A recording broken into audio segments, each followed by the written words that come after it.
Olá, eu sou Rafael Lopes, do Conselho de Pastores. Eu gostaria de compartilhar com você um desafio de Jesus.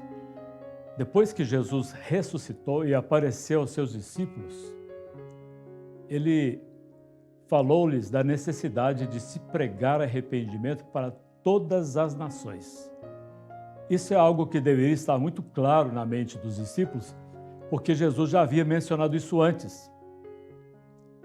E mesmo quando o Senhor chamou Abraão, ele disse que nele, em Abraão, seriam benditas ou abençoadas todas as famílias da terra, ou seja, todas as etnias da terra. Em outras palavras, seria todas as nações. É um conceito diferente, nós pensamos em nações como países, mas nações são etnias ou famílias na Bíblia. E os discípulos depois ouviram Jesus falando mais uma vez, reforçando essa ideia de se pregar para o mundo inteiro, quando ele disse: "Mas recebereis poder ao descer sobre vós o Espírito Santo e sereis minhas testemunhas, tanto em Jerusalém como em toda a Judéia e Samaria, até os confins da terra." Foi uma maneira de reforçar essa ideia de pregar o Evangelho para o mundo todo. Mas o que aconteceu? Começando a igreja a ser implantada ali no dia de Pentecostes, quando vieram judeus de várias partes do mundo, e ali muitos se converteram. No primeiro dia, mais de 3.000 pessoas foram batizadas, e depois alguns continuaram recebendo a palavra, e o número de discípulos aumentou. Isso foi em Atos 1:8, quando o Senhor falou sobre essa necessidade de pregar. Em Atos 8:1, para lembrar, é só inverter, a Bíblia fala de uma grande perseguição que houve no tempo quando houve o apedrejamento de Estevão, que era um apóstolo, primeiro mártir, e Paulo estava ali participando daquele apedrejamento. E por causa disso, por causa dessa grande perseguição que houve, os discípulos todos foram dispersos, com exceção dos apóstolos. E eles saíram para o interior, para a Judéia, Samaria, ou seja, eles não foram de boa vontade, mas eles acabaram indo de uma maneira forçada e se espalharam por toda a parte ali dessas províncias. Aí nós lemos aqui, em Atos capítulo 11, um detalhe que chama a nossa atenção. Diz assim: porque entre o capítulo 8 e o capítulo que nós estamos lendo agora, o capítulo 11, houve a conversão de Saulo, mas depois nós vamos falar sobre isso. Então diz aqui o texto em Atos capítulo 11, verso 19. Então os que foram dispersos, por causa da tribulação que sobreveio a Estevão, se espalharam até a Fenícia, Chipre e Antioquia, não anunciando a ninguém a palavra, senão somente aos judeus. Alguns deles, porém, que eram de Chipre e de Cirene. Chipre é uma ilha vizinha lá do povo de Israel, e Cirene uma província grega da África.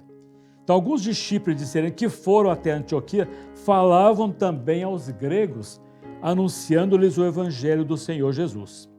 A mão do Senhor estava com eles e muitos, crendo, se converteram ao Senhor. A notícia a respeito deles chegou aos ouvidos da igreja que estava em Jerusalém e enviaram Barnabé até Antioquia. Tendo ele chegado e vendo a graça de Deus, alegrou-se e exortava a todos a que, com firmeza de coração, permanecessem no Senhor, porque era homem bom, cheio do Espírito Santo e de fé, e muita gente se uniu ao Senhor. E partiu Barnabé para Tarso à procura de Saulo.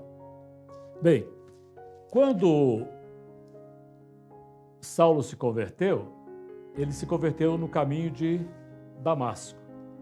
Daí ele teve lá uma experiência de cura, porque ele tinha ficado cego, e imediatamente depois do terceiro dia, ele começou a pregar o evangelho. Ele era um perseguidor da igreja, agora se tornou perseguido e começou a pregar em Damasco até ser perseguido e teve que fugir para Jerusalém. Em Jerusalém, ele foi recebido por Barnabé, porque Barnabé foi uma pessoa que procurou ouvir qual foi a sua experiência. A experiência da conversão de Saulo, que está narrada no capítulo 9, ela não está com todos os detalhes. Mas se nós lermos o capítulo 26 de Atos, porque Paulo deu seu testemunho tanto no capítulo 22 quanto no 26. E no 26 tem um detalhe muito interessante, que o Senhor falou que Paulo, ele seria testemunha para o seu povo e para os gentios aos quais Deus o enviava. Seu povo, referindo-se ao povo judeu. Então, Paulo começava a pregar o evangelho para os judeus, depois ele pregava para os gentios. Mas ele foi chamado especificamente, segundo Atos capítulo 26, para ser uma testemunha diante dos gentios. E Paulo cumpriu isso porque ele abriu igrejas em todas as partes de vários países, como nós sabemos. Então, quando Paulo chegou à igreja de Jerusalém, muitas pessoas ficaram com receio dele porque sabiam que ele perseguia a igreja. E por causa disso, então, foi que Barnabé o acolheu. E quando, então, aqueles crentes que foram dispersos e chegaram até Antioquia, ali formou-se uma igreja entre os gregos. E é a primeira igreja gentílica, que foi formada exatamente por aqueles que já tinham uma experiência de viver entre os gentios. Porque os próprios judeus de Jerusalém, inclusive o apóstolo Pedro, tinha muito preconceito contra os gentios. E ele não queria sequer visitar os gentios. Foi preciso que Deus o convencesse a pregar, por exemplo, na casa de Cornélio, onde muitas pessoas se converteram. E Pedro, quando voltou para dar o relatório para os demais apóstolos de Jerusalém, ele ficou assim como que cheio de dedos, tentando explicar aquilo. Porque eu entrei na casa de um gentio, mas foi porque Deus me falou tal, tal, tal. Ou seja, ele mesmo tinha esse preconceito muito forte. E muitos dos judeus não comungavam com os gentios. E havia até judeus que iam às igrejas gentílicas para tentar judaizá-los, para que eles obedecessem às leis judaicas. Mas no caso aí, Barnabé, sabendo que Saulo ou Paulo tinha um chamado de Deus para trabalhar com os gentios, ele foi até Tarso para buscar Saulo e trazê-lo para a igreja de Antioquia. Ali eles ficaram mais ou menos um ano ensinando e tal, e fortalecendo a igreja. E havia ali alguns obreiros que eram líderes, todos nitidamente gentios. E eles formavam a diretoria da igreja, até que o Espírito Santo, conforme está lá em Atos capítulo 13, disse assim: separai-me a Paulo e Barnabé para a obra a que os tenho chamado. Então a igreja enviou, enviados pelo Espírito Santo, Paulo e Barnabé, que foram separados para começar o trabalho missionário. Dali eles desceram a Seleucia e depois foram a Chipre, que era a terra natal de Barnabé. E assim, eles começaram as viagens missionárias e o evangelho atingiu os gentios. É o que está faltando para a igreja brasileira hoje, porque muitos repousavam no fato de que os americanos eram responsáveis por isso. Mas os americanos têm as portas fechadas pelo mundo por causa da sua política, e de sorte que agora os brasileiros, que têm representantes do mundo inteiro, são a bola da vez na mão do Senhor para fazer a obra missionária. Bem, daqui a pouquinho nós vamos orar, continue um pouquinho aí, nós vamos orar para você. No contexto atual de missões, a gente vê uma grande diferença como era o tempo missionário nos princípios, no tempo de Paulo, Barnabé, Silas. Hoje, nós temos muito conhecimento, a gente tem onde pesquisar. Quando nós chegamos em algum país, já sabemos sobre a cultura, sobre os costumes, sobre a prática religiosa, tudo que eles gostam de fazer. Naquela época, não era tão fácil, porque não havia uma comunicação vasta e era preciso que, ao chegar no local, se contextualizasse para então se pregar o Evangelho. E sempre existe nas culturas um elo com alguma coisa que Deus quer falar. Por exemplo, na cidade de Atenas, Paulo encontrou aquele grande templo lá e um altar que estava dirigido ao Deus desconhecido. Então foi a base que Paulo encontrou para poder falar do amor de Deus. E isto a gente continua ainda hoje encontrando em muitas culturas, que às vezes são tão fechadas, mas sempre tem alguma coisa pela qual a gente pode começar a falar do amor de Deus. Eu estava há pouco tempo lendo sobre Gênesis capítulo 12, quando fala a bênção que Deus deu a Abraão, que através dele todas as famílias da terra seriam abençoadas. E eu estava vendo que em alguns países, onde eles são bem fechados, as pessoas já conhecem às vezes sobre Deus. Por quê? A natureza prega. Paulo falou que os homens às vezes se tornam indesculpáveis porque a própria natureza fala do amor de Deus. Mas a gente sempre tem aquele ponto por onde começar. Eu estive trabalhando em alguns países e no último país que eu trabalhei, que foi as Filipinas, eu estava no meio da multidão, mas eu estava me sentindo só. E por algum tempo eu precisei de estar sozinha, orando, estudando, procurando algum ponto onde eu pudesse começar o meu trabalho. Deus tem a maneira dele agir. E a maneira que ele agiu na minha vida foi me colocando uma dor no braço e nas costas.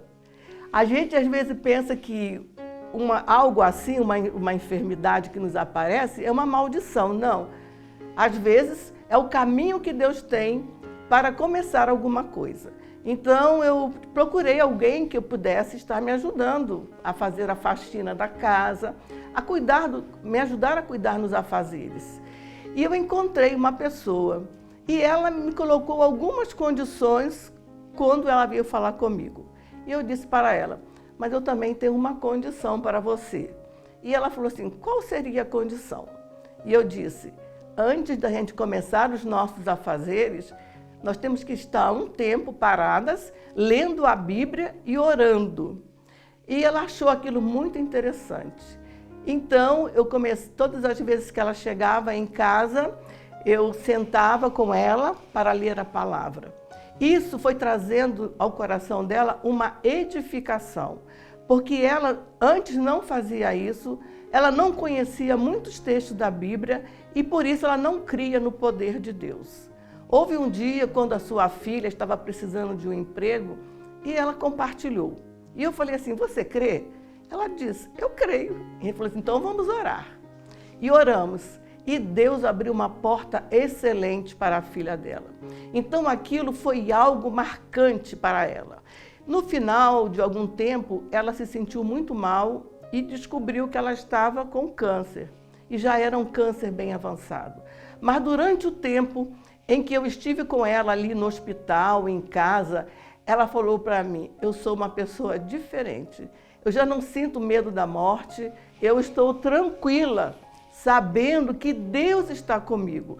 Porque enquanto a gente estava fazendo os devocionais, ela aprendeu a orar e a confiar no Senhor.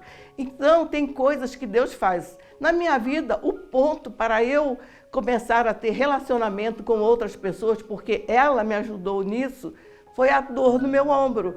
Então, assim, não é todas as coisas ruins que a gente sente que são coisas malignas, mas às vezes é um caminho que Deus tem para que alguém seja alcançado e o amor dele seja compartilhado.